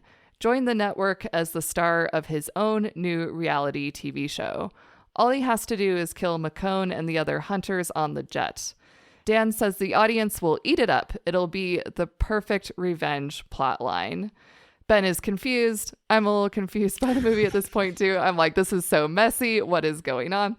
But Ben is confused, and Ben says, wait, revenge for what? Dan reluctantly reveals that McCone and his hunters have killed Ben's wife and daughter. Dan shows Ben footage of his family being shot and threatens that he will allow McCone to kill Ben too if he doesn't sign the new contract and take revenge upon the hunters when they go live on TV. He's willing to throw the hunters under the bus for the ratings. Immediately, I'm like, it's fine. Sheila and the baby are totally alive. Like, they definitely aren't dead. There's no way that this silly movie is going to actually kill the wife and baby daughter. And also, Ben should know that the network's whole thing is faking videos, right? Mm-hmm. Anyway, I didn't believe it for a second, but Ben apparently very much believed it. He did. And so this is what I know of the book. And then people are going to be like, well, actually, I believe in the book they did kill his family. Okay. That was a reality. But in the movie, I didn't really buy it either because I'm like, they fake everything. Like, they're just trying to manipulate you. The agent at the beginning seemed like he was a pretty stand-up guy. Not saying that, like, hey, if they hunt them down, but I didn't really believe it. But, you know, I guess in trying to suspend my disbelief, that is it plausible that he would buy it? You know, I guess I thought initially that he would pretend to play along and then kind of commandeer the airplane if he was able to kind of met out justice, I guess, and go get to his family. That's what I thought too. I thought perhaps he was faking being enraged upon learning that his family was killed. I did think at first that I was like, oh no, he's faking it to try to get the upper hand somehow. But no, he does believe what Dan is telling him, and he is overcome with grief. He's furious, and he does take out the hunters and faces off against McCone. So this is really the first moment in the movie where he does actively incite real lethal violence upon someone. Like, he kills like 3 guys and 4 in a matter of like 4 minutes, you know. It's like we do also get a callback in the scene to the 6 lavatories from the game show, because he is searching for McCone and he's pretty sure that he's hiding in one of the restrooms. Yes, and I was so at that point I was like, oh my, I'm like, how did I miss that? Like like, how did I miss that? It was too early on. I was focusing on other stuff. I was just like, you know, what's it gonna be? But yeah, I was just kind of like, huh, clever girl. McCone reveals to Ben that he was the fan favorite runner from the original season, and he was coerced into taking the network's deal to save himself. He says Ben is just being manipulated by the network, and he's a chump to fall for their lies. Yeah, I thought that Lee Pace was going to have like a change of heart and redemption arc, which arguably is kind of, you've killed a lot of people, guy. Even like innocent Right. people. So is that possible? I don't know, question mark. But I thought he was going to kind of have a change of heart, but he's like, nope, I'm going to kill you. You suck. Like, it's my show now. And it's like, it's always been your show. Like, you have a gun with fate engraved on it and a knife with destiny etched. Like, it's about you. People cheer for you. What are you mad about? It took a turn that I wasn't expecting. I guess maybe it was going to be more cliched, but it didn't. It stayed true to who the guy was. You know, he talked about how the network not perverted him, but influenced him to be who he is. And all right, I guess it makes sense. I was surprised when Richards killed him, though, because he was going to die. He was going to get crushed to death because he's like half hanging out a plane. But we just want you to know that Ben means business, and he's he'll kill a guy. I'm of two minds with the Lee Pace character. As you were saying earlier about how the guards at the network building were just like super evil and malicious, and how I was piggybacking on that and being like, yeah, everyone who's evil in this movie is just straight up evil. And I guess they did decide to have McCone fill that role, is that, nope, he's a villain through and through. There's no redemption for this guy. There's no redemption arc. which does seem a little bit at odds with the movie's message about, class solidarity and things like that. You would expect that someone like McCone, who is clearly bitter about being manipulated and taken advantage of by the network, and here he has this opportunity to potentially help a man in the exact same role that he found himself in, and instead he's like, no, it's my TV show. Oh, true. It was a temper tantrum. Yeah.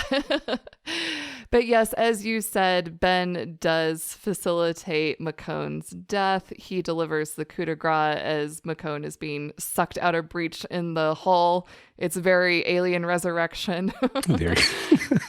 I would have loved for him to be like, get off my plane. That would have been great. Yeah, I would have liked that. With all eyes on him and the nation cheering him on, Ben refuses Dan's deal and entreats everyone watching at home to turn off their TV. It only incites hate among the working class, gets the have-nots to turn on each other, and he calls for class solidarity against the network elites who are exploiting them all. Obviously I agree with this message, but I'm also like, how quaint, entreating people to turn off their TVs. Like, we're watching a movie. Like I said, no one watches TV anymore in the way that TV is presented in this movie, right? Mm-hmm. Like, reality TV is not the thing it once was. If this movie had been updated to be about social media or TikTok or Twitch instead of reality TV show and the Kardashians, I feel like it would have been a much more salient movie. No, I agree. That part is out of time. I thought his message was kind of timely, and if you extrapolate it, not just talk about TV, but you talk about the bigger picture. Yeah, it makes sense.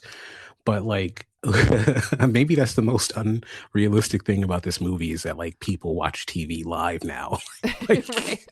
Like that's the first, like, nope, this is unrealistic. I'm not watching this mess. It's also unrealistic for people to be like, you're right, my brain is being rotted by corporations. I will turn off the constant fire hose of information that's being shot into my brain and my eyeballs. Exactly. 100%. I mean, we all want to, but we don't have the strength. That's too much. Yeah, it was. I forgot what I was watching, but they like made the joke. It might have been like Rick and Morty or something. I don't know, but it was like settle in to watch the episode and make sure your smartphone's like charged up too, so you can scroll while you're watching. And they said it in a funnier way, but it was kind of like I felt attacked because I was like doing that. I was like, wait a minute, like, but that's where we're watching now. Me. Yeah, I'm like, wait. Like I was kind of annoyed at Ben at this point. It's like, dude, they've been manipulating everything you've said on camera for the most part. What makes you think your last, hero speech is going to make it live? Like, save your breath, man. Like, I know you're saying it for our benefit, but it's like, it just makes him seem kind of like out of touch. Maybe it's blood loss or something. I don't know, but.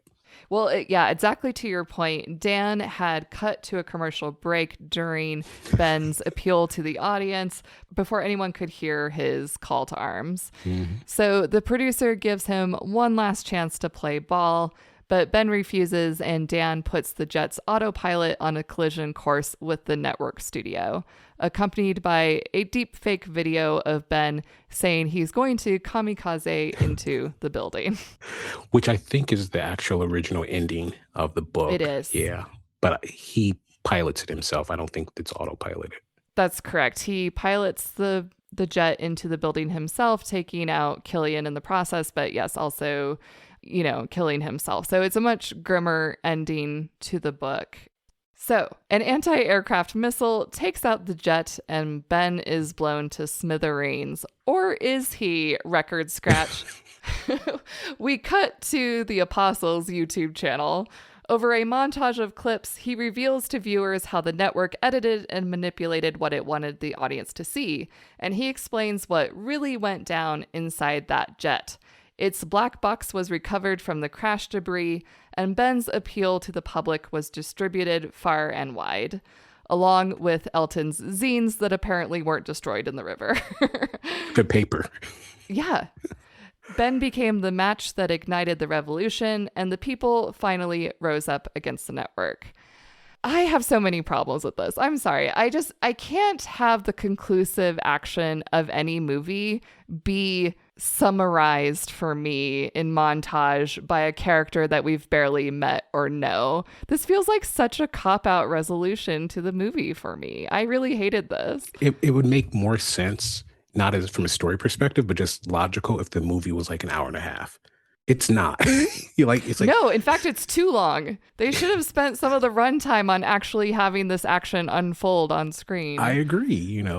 It's very rushed, and it's like, and this is a critique I've had for a while of things where it's like, yeah, it's like one or two people's name on the script, but really there's like maybe five, six people's who've touched this Mhm. thing, given notes and stuff, and it's like, this is the best you can come up with. Like, you're asking me to commit my time, which is my most valuable resource, and you can't even give me the courtesy of like a good ending. You know what I mean? It's just like, hey, we're gonna give you the apostle again. He's gonna give you a YouTube video and explain what's going on. I thought it was gonna end and that was it, and I was gonna be furious. Like, I was gonna be so mad. But it doesn't end there. But yeah, it's like you're showing me clips of things that are happening off the screen. I guess we're seeing them if we're seeing it on screen, but we're still not. I think this is the tone of the movies where we know of the injustice because people are saying it, but we still don't really feel it. Like, we I see agree. glimpses with the veterans on the street, and maybe as an audience, I'm too desensitized or callous to it, but I never really felt for the underdog, so to speak, like, where I cared about them. And it's like, oh, they're lying to him. That sucks. That's annoying. And I know it's a movie, and I'm like, I hope they get their comeuppance, because in the book, he just blows up the building, and that's it. This ending is a little bit better to me because the people kind of take their power back. So I'm like, okay, this is Mhm. more positive, but still, it's like, I just don't have that emotional tie to the characters, really, I agree. in their plight. So the apostle telling me like, hey, the black box recording resonated with people. Cool, I guess. You're right. It's like, someone's speech 30 years ago resonated with people. Knowing that, okay, cool. But then there's so much information I could read about it, or, books and documentaries or whatever that dive deeper into it, what makes you care. And that's just missing here, at least for me.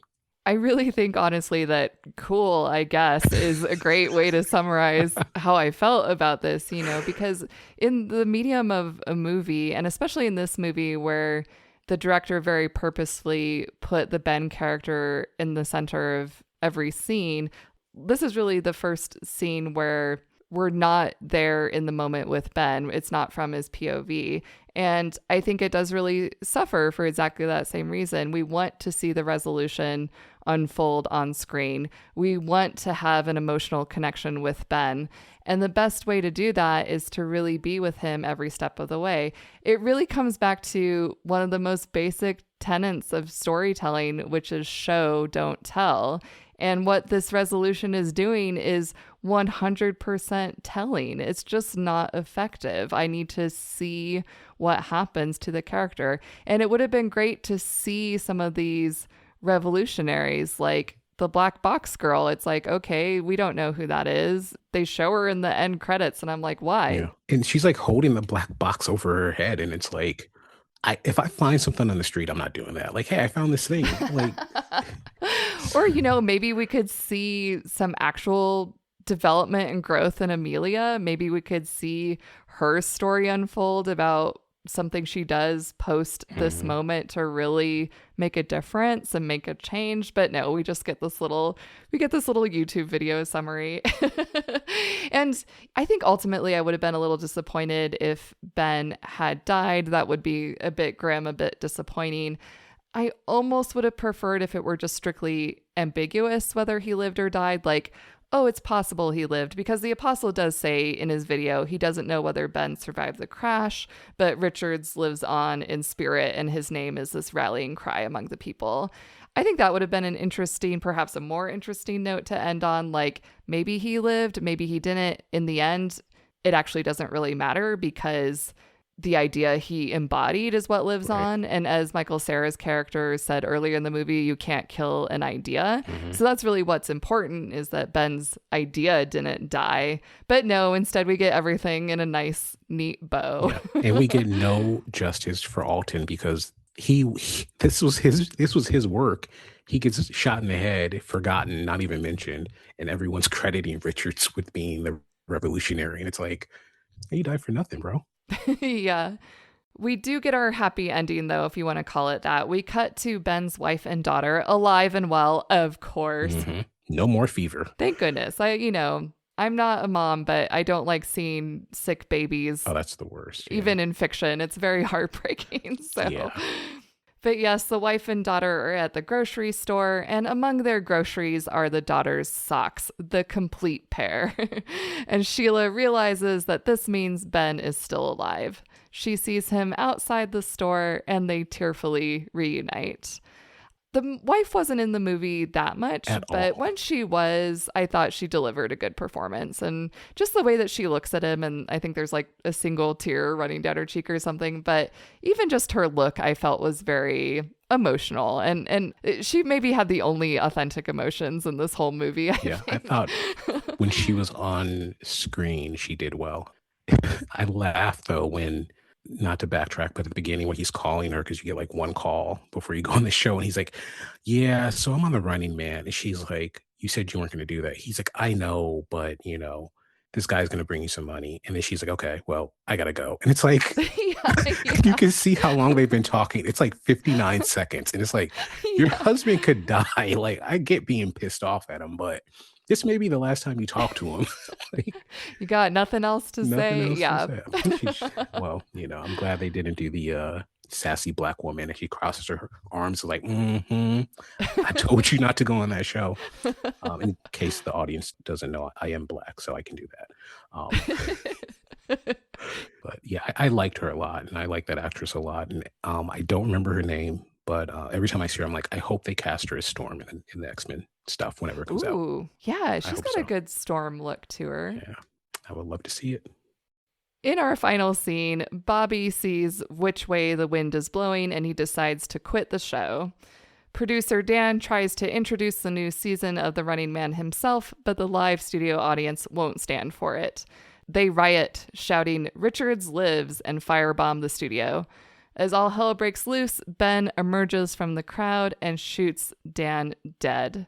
The end. I was a little terrified at the ending that it was going to be a deep fake video. When Oh, he was doing the countdown and it paused, and I was like, oh man. And then they're like, nope. And then you hear the gunshot or something like that. I was like, okay. But yeah, Bobby T, I don't know. His arc is he's an opportunist. He's definitely an opportunist. It seems like he has a change of heart, but not really. It's just that he knows He knows where his bread is buttered. exactly. He can see that it won't be profitable or advantageous for him to host the show anymore, and that's when he turns tail and runs. And the more righteous characters in this movie stand up to the network, even if it means their own downfall. So yeah, Bobby T's a little bit of a weasel, but still a very entertaining character. Yeah. I mean, it takes guts to think that, Dan won't kill you. So, True. because I thought for sure he was going to get shot. So yeah, that was our movie.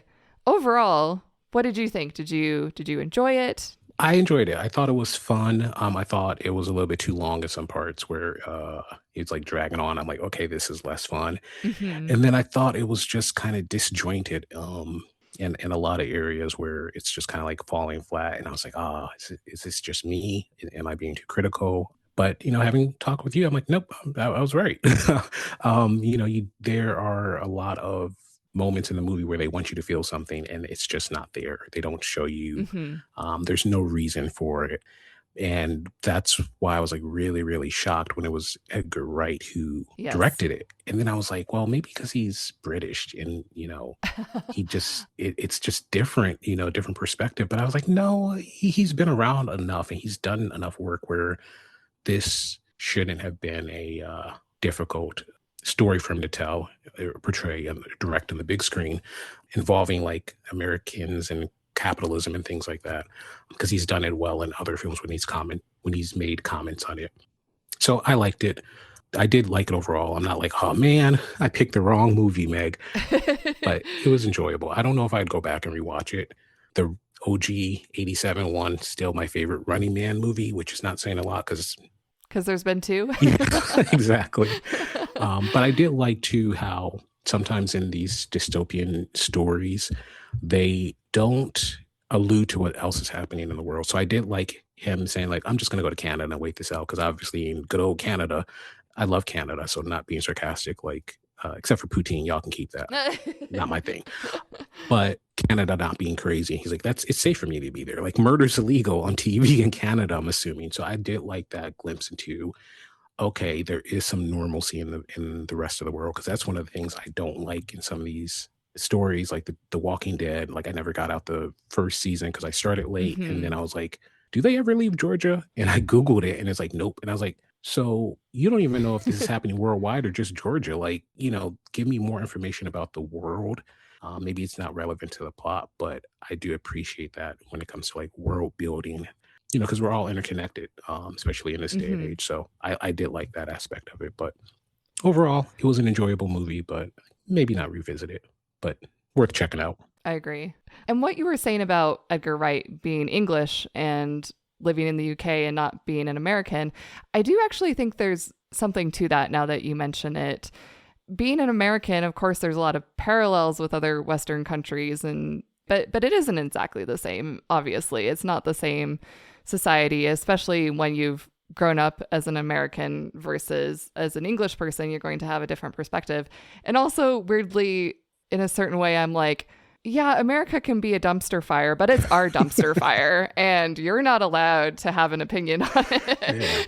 Yeah, exactly. I mean, I'm exaggerating, No, but as far as Edgar Wright goes, I would also rank this very low in my hierarchy of Edgar Wright movies. I don't think I will be revisiting or rewatching this one. And I did ask myself, why didn't this hit the same as other movies for me, other Edgar Wright movies?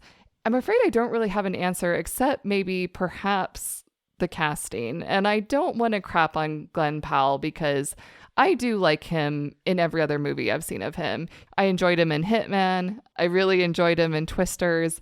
And I just didn't feel he had the same charisma here for whatever reason. And again, I don't want to crap on Glenn Powell too much. I do like him a lot.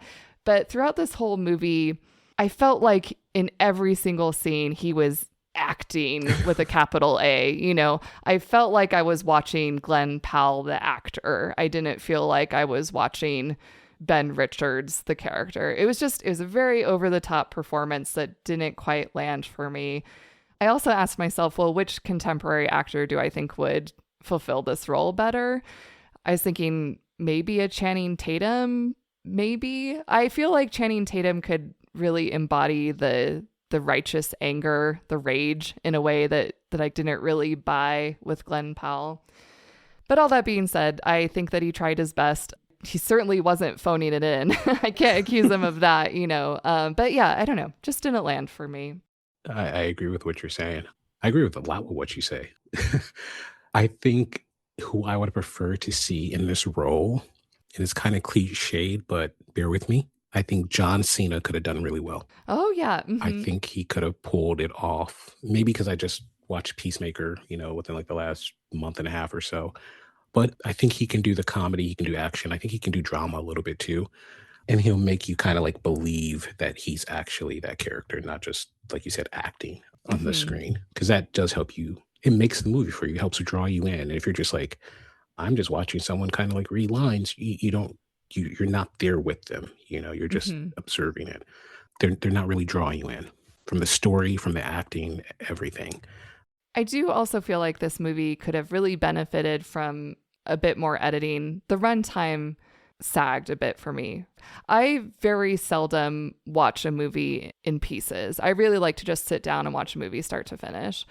And for this podcast, I literally stopped it at the scene where he carjacks Amelia, and I saw that there was still half an hour of the movie left. And I was just like, I can't do the rest of this movie right now. I think I did the same around the same time. And it was like, whoa, there's still 40 minutes left, way too long. Some fat definitely could have been trimmed from this movie. And I do feel like in general, Edgar Wright, maybe he's working with a different editor this time, but Edgar Wright movies, I feel, are usually very well paced, very trim, never really sag in the middle. So I'm not really sure what happened.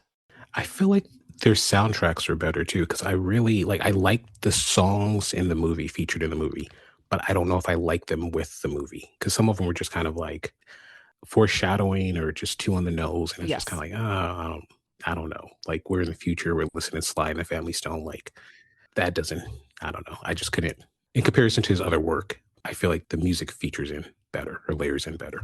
I absolutely agree. And maybe it's unfair to compare everything to Baby Driver since that's such a good movie, but the soundtrack in Baby Driver is so much a part of the DNA of that movie. It's so integral to every scene. You know, the action is literally on the beat with the songs.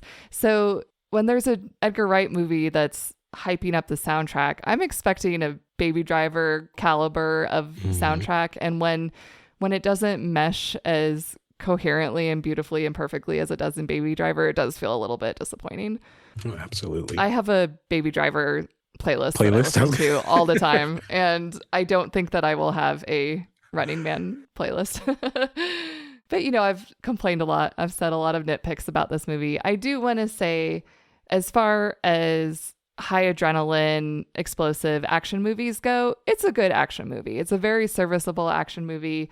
It's the type of action movie that I think is most successful where you're like, okay, I'm going to turn off my brain for 2 hours and just sit back and enjoy. It is hard to turn off your brain for an action movie that is trying to have like a message. Moral or a message. So I wasn't able to fully turn off my brain, and I think that's maybe why I also didn't fully enjoy it, because it was asking me to think. It was asking me to absorb its message and its themes. And, you know, that's hard to do when you watch a fun, entertaining popcorn movie. Like the original The Running Man with Schwarzenegger. Now that is a turn your brain off action movie. I'm like, we've got a killer hockey player and a guy who sings and also controls lightning somehow. Yeah. Oh, it's so bad. Like, looking back at it now, it's like, oh, it's because I was going to actually watch this one and then go back and rewatch the original one. And I thought it was still on Netflix, but it's not. And then I was just kind of like, I was kind of bummed out from this one. I was like, it's okay. I don't have to watch the original. But then I watched the trailer for it and I was just kind of like, man, that looks so bad. It is.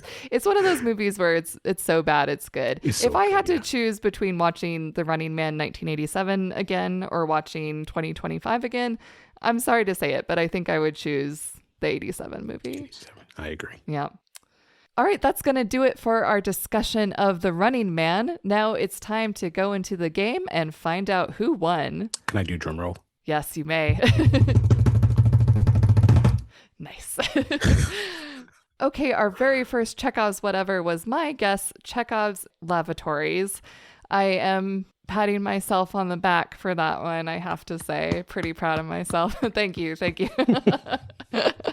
I'm going to award myself partial points for that one. We both guessed Chekhov's Missing Sock or Chekhov's Kid's Sock.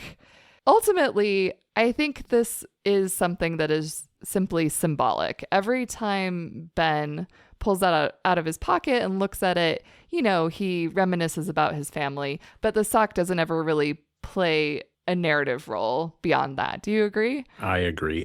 Edgar Wright screwed us with that one. You're right. It's the filmmaker's fault. The next guess was mine, Chekhov's Running Band, or Chekhov's Dystopian Apple Watch, if you will. This did not have a payoff, so I am subtracting points for that one as well. The next guess was yours, Chekhov's Pumas. No payoff for the Pumas, I am afraid. Why spray paint them if they're not important? Come on, I'm just kidding. Product placement. That's the thing. Product placement fuzzes the radar because they have a tight in shot on it and you're like, is this product placement or is it important? That's true. It's a game we like to play here on this podcast. All right, we both guessed Chekhov's BFE-20 explosive. I think we had a good guess thinking that an explosive was going to, I don't know, explode. Mm-hmm. But in actuality, he did not have any explosive, but This was very pivotal to his bluff, which allowed him to get on the plane. So at the end of the day, I would say this had a payoff indeed. I agree. The next guess was yours, Chekhov's rats who are incapable of stopping, dropping, and rolling. I like this guess a lot because it does have a little bit of a setup. As you said, we see them in the cross section of the building. And it does, in fact, have a payoff because Ben sees the rats fleeing to the sewer grate. And that's how he knows where to flee and is able to escape from the explosion. However, to get into the nitty gritty nitpick, usually a Chekhov's gun is introduced in Act 1 and then goes off in Act 3, whereas these rats were introduced and then had a payoff in kind of back-to-back scenes. So I would only give partial points for that, but I really like that guess. So I'm definitely awarding points for that one. I appreciate it. A for effort. Yes.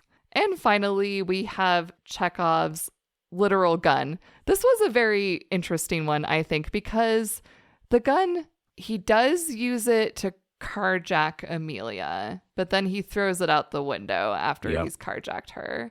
So I guess that's a question of is him using that gun to carjack her, is that a payoff or not? Well, I think the payoff is that he throws it out the window and decides not to use it. I think that shows his I think the filmmakers are trying to show us Amelia's perspective and okay, maybe he isn't a bad guy. And then by getting rid of the gun kind of enforces that. I don't know if it was a super successful, but I think that might have been what they were going for. That's a very good point. And if it was an intentional subversion of the Chekhov's gun trope of introducing a gun and then, in fact, not having it go off, then I appreciate that if that was, in fact, what was intended. If that was intended, well played, Edgar Wright. Checkmate, sir. Checkmate. Absolutely. All right, if you'll give me just a moment to tally up the points and find out who won. Beep, boop, beep. All right, Josh, you have a grand total of 3 points. What? And I have snatched victory from the jaws of defeat with 4 points. Absolutely. Okay, that's what I was expecting. I was like, oh, wait, I didn't win, did I? Very close. I loved your guesses. Thank you so much for playing the game with me. I really appreciate it. It was great. Even watching this movie, no hard feelings or anything like that.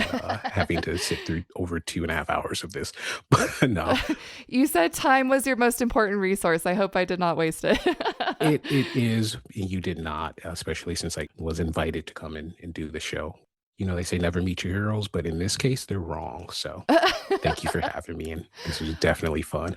I had a blast. I had so much fun having you on the podcast, and I hope you will join me again sometime. But in the meantime, where can listeners find you? Or what would you like to leave as a parting word for our listeners? Ooh, parting words. That's dangerous for me. The new Star Wars trilogy is terrible. Prove me wrong. Okay. I might have to have you back on for a special episode because here's my quick TLDR hot take. I really enjoyed The Force Awakens. I hated the other two for very different reasons.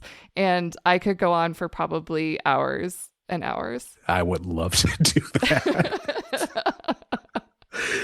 Because, as time goes on, you just realize how bad they were for different reasons. And one of the biggest crimes is having the original cast and having none of them share screen time together. You guys dropped the ball so hard. But yeah, anytime. I can't get started. I will literally rant for an hour. But let's put a pin in this. I'm serious. Let's revisit this. I would love to. On a more positive note, there was also an organization that you wanted to plug. Yes, No Kid Hungry. It's a charity. It helps to ensure that children are fed. I know we talked a little bit, and I said it in jest about his daughter having a fever for a week. This is a fictional world, and of course, it's regardless, seeing kids suffer is it's very hard to watch. But in real life, there are kids who need help, and I wasn't aware of this until a few years ago with the change of employment that certain things or certain times, like when kids are out of school, like over winter break, summer break, spring break, the only time they have a good meal is at school. So this organization kind of helps bridge the gap. So times are tough. The OG dollars. We're not at the new dollar yet. They don't stretch as far, but if you have a little bit extra, it's a great organization to give to, because they help to make sure that kids are fed, and children are the future. That's what we say. So if we believe that, we got to put our money where our mouth is. Absolutely. Very worthy cause. I really encourage everyone listening to donate to No Kid Hungry. I will leave a link in the show notes. Please do check it out if you feel so inclined. I really encourage you to do so. And I want to thank you again for listening. And on a selfish note, I don't have a charity to plug, but if you are enjoying this podcast, please do like and subscribe, especially on YouTube. That really helps me out to get new subscribers and viewers there. And if you're already watching on YouTube, go ahead and leave a comment. What did you think about The Running Man? Do you think you could win The Running Man? Let me know. Thanks again for listening, and until next time, bye. Bye, y'all. Thanks for listening to Chekhov's Whatever. Go to chekhovswhatever.substack.com to follow along with the podcast. If you're enjoying the show, be sure to subscribe on your favorite podcast app and leave a positive review. You can also find video clips and full audio episodes on YouTube, so be sure to like and subscribe at Chekhov's Whatever. And finally, you can send email to chekhovswhateverpodcast@gmail.com. All right, let's end this show with a bang.